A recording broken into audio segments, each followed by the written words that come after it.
Hi, it's TA Megan. Welcome back to Women's History, and we're going to take a quiz from the end of the book. Which one are you? Answer these multiple choice questions to find out which fabulous woman you are most like. Make a note of how many A's, B's, C's, D's, or E's you score, and then, and only then, you can go back to the template for the big reveal. If you need to, pause the video and go get a piece of paper and something to keep track of your answers on. Question 1. What do you dream of being when you're older? A writer? Or an artist? Or a philosopher? Or who knows? You haven't decided yet, but whatever you do, it'll be something wonderful. B. Your future career is going to be something wildly creative, just like you. C. A world leader, no question. D. You're going to work in social services. You can't think of anything better to do than helping others. E. You're going to be a politician. Then you can really make a difference. Write down A, B, C, D, or E for your answer. Question 2. The drama department at school has asked for volunteers to help paint the set. What do you do? A. You're way too shy to put yourself forward. B. Everyone else, get out of the way! This is the perfect job for you. C. Painting the set? No way. You'll be on the stage playing the lead role. D. You'd be happy to lend a helping hand. E. The drama department can leave it up to you. You'll have a crowd of volunteers rustled up in no time. Write down your answer, A, B, C, D, or E. Question 3. Someone is being bullied in a group chat. Do you stand by and let it happen? A. Of course not. You add a strong comment to the group and embarrass the bully so much that they leave the group. B. No way. You go and tell a teacher. Like, now. C.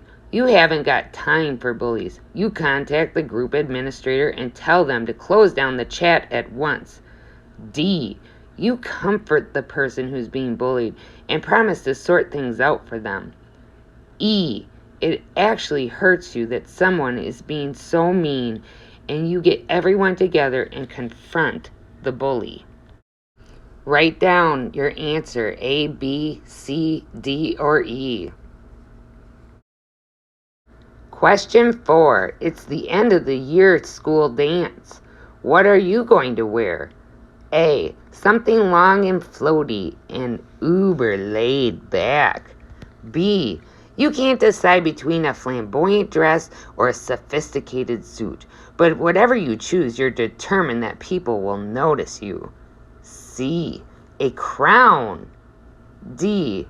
Whatever I've got on. E. Something practical, probably. You're not actually that bothered, to be honest.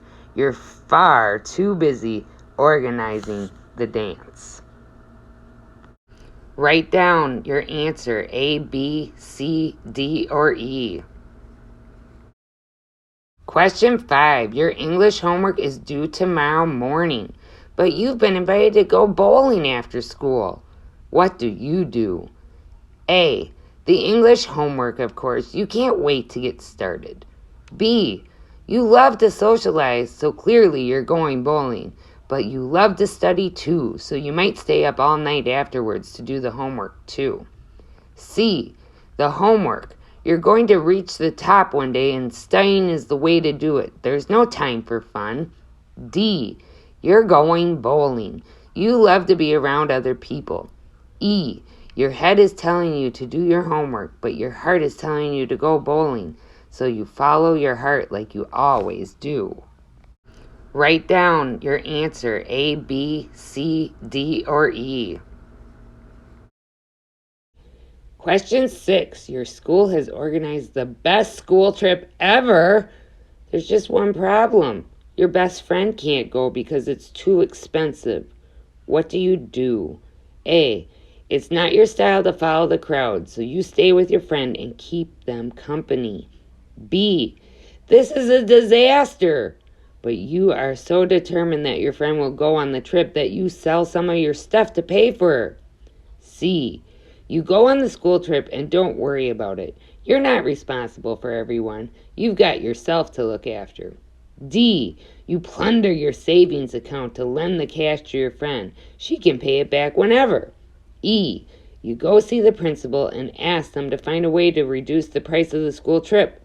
Once bungee jumping is off the agenda, it'll be much cheaper. Write down your answer, A, B, C, D, or E. Question 7. It's your worst nightmare. Your friends all want to try out the new climbing wall, and you're terrified of heights. How do you get out of it? A. What's the problem? You just tell them that you're scared of heights. B. You tell everyone that you're going to visit the new art exhibit in town. It's way more interesting than dangling off a silly old wall with far less chance of concussion. C. You don't. You've overcome obstacles far scarier than climbing a wall to become the strong, powerful person you are today. You go for it. D. If everyone else is brave enough to try it, you'll give it a whirl. E. You take a deep breath and don't look down. You have faith that you can reach the top if you believe in yourself enough. Write down your answer, A, B, C, D, or E. And lastly, question 8. It's so unfair. Every other girl in the class wears makeup, but your parents won't let you. What do? A. Makeup is for the masses. You go and get a truly bohemian henna tattoo instead. B. Easy. You put your makeup in your bag. Put it on once you've left the house. As long as you take it off again before you get home, your parents are never gonna know. C. You wear the makeup and deal with the fallout. D. You can't bear to upset your parents, so you wait a year and ask them again. E. You choose your battles wisely. Why bother your parents over makeup when you'd far rather sign up for kickboxing classes? You'll ask them if you can do those instead. Write down your answer, A, B, C, D, or E. Okay, tally up your A's, B's, C's, and D's. Which do you have the most of? Now that you've tallied up which letter you have the most of, we can get on to the results. You answered mostly A's. Give it up for Virginia Woolf. That's you. If you answered mostly B's, you're a creative powerhouse like Frida Kahlo. If most of your answers were C, Catherine the Great was unstoppable, and so are you. If you had a lot of D's, you and Harriet Tubman are like peas in a pod. There's nothing you enjoy more than helping others. Lastly, if you mostly answered E, you follow your heart, just like Joan of Arc. Well, here we are at the end of our quiz. I hope you learned a lot during this book reading. And remember, you can make your own history too. See you later.